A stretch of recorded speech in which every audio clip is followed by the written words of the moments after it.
Hey now, Brawlers, it's time for another Board Game Brawl review with Nick Minahan, sponsored by BoardGameBliss.com. Hey now, today we're going to take a look at Battle Sheep from Blue Orange Games. Now, despite the name of the game and the cute cartoon sheep on the cover, this is a bit of an abstract game, but the idea of the theme is that you are taking a bunch of sheep and moving them about a pasture, trying to take control of as much territory as possible. You're doing this with chips, really nice chips, that have pictures of your color of sheep on them, and you're just moving them in piles and stacks around this hexagonal board, trying to both take over territory, but also blocking your opponents. Let's go ahead and take a brief look at how the game is played. Then we're going to come back and I'll let you know what I think.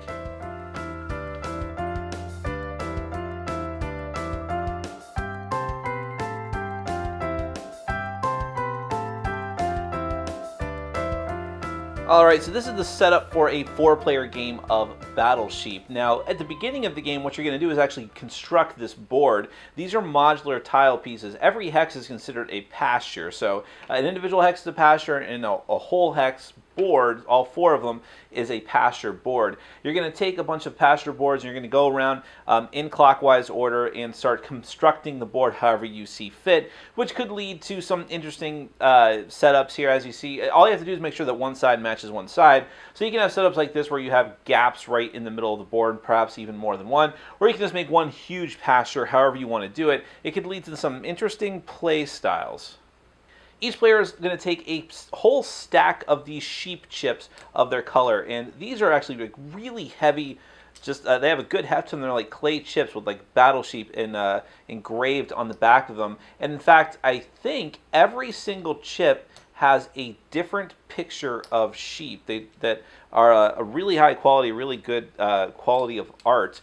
So that's really cool, actually, if you're into components. So everyone's going to have their big stack of sheep, and they're going to put them along on one pasture along the edge of the board. You can spread out however much you want, but you should probably at least end up on different pasture boards.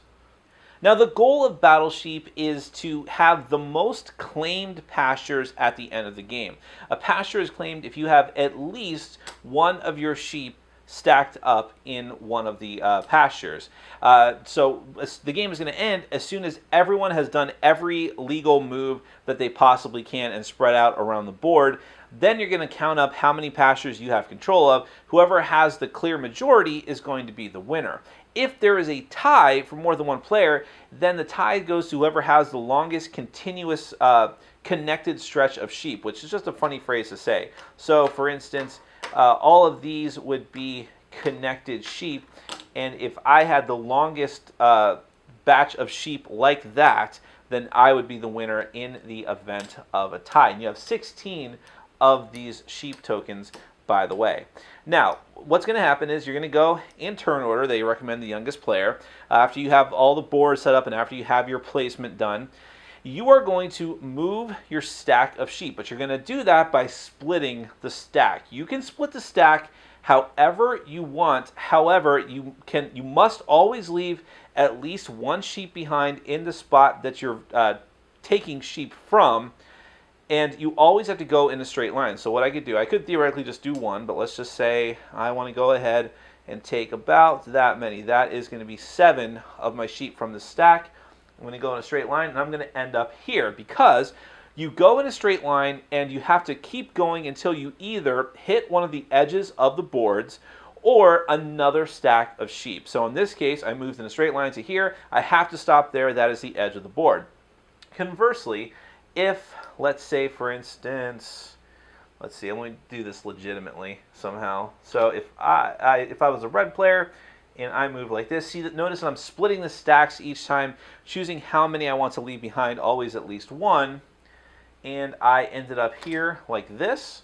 Then if this blue, and bear in mind, everyone's taking turns moving, so you'll have different sheeps all over the place in different spots on the board. But then if I wanted to move here, now I run up against the red player, and that's it. I have to stop there. It's like hitting a wall. You cannot jump other players, you can't jump your own pieces, and you can't go into the same spot where someone else already has their chips. It's like you're just running into a different enclosure there. Now, this actually sets up a good example of what's going to happen during the game. It's not just that you're trying to take as much territory as possible. That would be too simple. You would just keep moving around trying to drop off as many spots as you can as you continually split your stacks. But what you also want to do is try to spread out into other players' areas and block other players from being able to expand and prevent other players from doing that to you. So let's say this is the scenario that we are stuck in. And remember, the board will look very different. I'm not moving all the pieces like I should be. But I just took my turn. Now the red player can say, oh, well, okay, let's stop you from going any further. I'm going to go ahead and drop off my guys here, which means that this blue stack can no longer move further in this direction. Now, if the blue player said, well, okay, I'm just going to go ahead and go back, let's say this way, then the red player can make it even worse and keep spreading out this way. But let's say you wanted to be mean to the red player and the turn order was a bit different. At this point, the red player, because of one of their moves, which was a very foolish move, I just did it for an example, put 3 of their tokens over in this corner. If red didn't move their tokens out before blue is able to act again, blue could very simply go like this and say, oh, well, look at that. Red's tokens are now trapped. They can't go anywhere. Those tokens have to stay on top of that stack, and they're stuck, which means that red is already at a disadvantage because they can no longer claim pastures with these tokens, which means right off the bat, they have limited themselves to getting a maximum of 14 points at the end of the game, and that's assuming everything else goes well for them. Of course, then red can go ahead and do this, which limits blue's options. Now blue has to expand out this way. And these are the kind of things that will go on during the course of the game. You always have to move in straight lines, so you're kind of trying to puzzle this out and see the best possible way that you can move in order to expand your own territory but limit your opponents. Look at that. Black just completely trapped white in here, and when all is said and done, that is the maximum that white could do, which leaves them with 1 chip left over, which is not too bad, but is still bad because now it means they can get a maximum of 15 points if they're lucky. And once you're blocked in like that, you might as well spread everything out. This is going to continue until every player has done every legal move they possibly can. Count up how many pastures, that is hexes, that you have control of. If you have the most, you're going to win the game. If there's a tie, you count up all the connected groupings of sheep that you have. Whoever has the biggest connection is going to be the winner. That is Battle Sheep. Let's get to my final thoughts. Well, Battle Sheep really is an abstract game. I mean, it's fun to think that there's these stacks of sheep on the board and everything looks colorful and bright, but there's not really a ton of theme there. It's kind of weird that you're taking one entire stack of chips and moving them all the way to the other edge of the board or into another stack of sheep. So the theme could have been anything, but that's fine. I don't really mind that. The presentation of the game is awesome. The physical components, I love those, like, I guess they're clay chips. They're the same ones that they used for Naya, obviously with different artwork and indentation in the back. But I love them. It's great. They're really colorful. The imprint on of the sheep of the different colors on each of the chips looks great, and it just looks awesome when you have the modular board, which is also the thick cardboard of high quality. When you have that all set up, plus all the chips on it, it just looks wonderful. So I can't really complain about the presentation at all. And as far as the gameplay goes, I like it. This is a really neat game. It's very simple. I would say, with going hand in hand with the fact that it's an abstract game, it's more of a puzzle than anything else. There's definite strategy to be had, but I suppose that a fault of the game can be said that you're just sort of puzzling it out as far as like, okay, if I go here, and then here, and here, and then here, and I have to anticipate this. So it can be easy to get caught up in that sort of trying to just figure things out. It's not like a definite tactical type of game, although you do have to respond to the actions of your opponents, and sometimes they're not going to move in predictable ways. And that's the interesting thing about the game, is that you are just trying to take over as much territory as possible, and I think the first time that you play the game, there is a tendency to want to turtle up. You have your little area, which, by the way, because of the modular nature of the board, you can have some kind of crazy board arrangements where there are like small little alcoves and nooks and crannies that you may think like, well, okay, I'm just going to kind of spread out here and slowly take my time. But once everyone figures out what's going on in the game, which is very quick, that is not going to work because you can easily block someone out.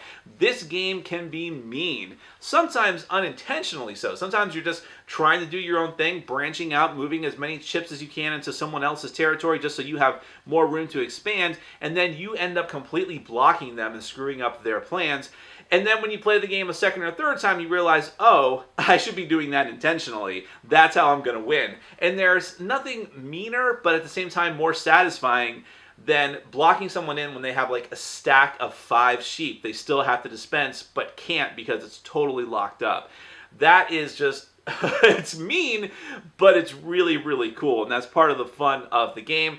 Like I said, if I was going to find complaints about it, I would say that the fact that it is kind of abstract and puzzly, and the fact that when you do get totally blocked up, you can just feel like, oh, well, I'm out. I mean, these guys have plenty of room to expand, and the goal is just to get as many of these out as possible. And, you know, there's many games that this end up in a tiebreaker because at least 2 players were able to figure out exactly what to do, or by chance they were able to figure out what to do to get every single one of their sheep down into one of the squares or hexes. And then it simply comes down to who made the biggest stretch of connected sheep, which just sounds weird, which is part of the strategy of the game too. If someone can math that out better than the other players, then they're going to have an edge right away. But for those who weren't able to do that and who just get locked up very early on, it can be a little bit frustrating and anticlimactic. But the games are quick. You're not going to be sitting there too long, and you'll definitely want to play again and try to do better and learn from what you did last time. So I think it's really, really cool. It's not going to set the world on fire, but it's very fast, very easy to learn, great components, and I think it's pretty accessible for any age range as well. That is Battle Sheep from Blue Orange Games. Check it out.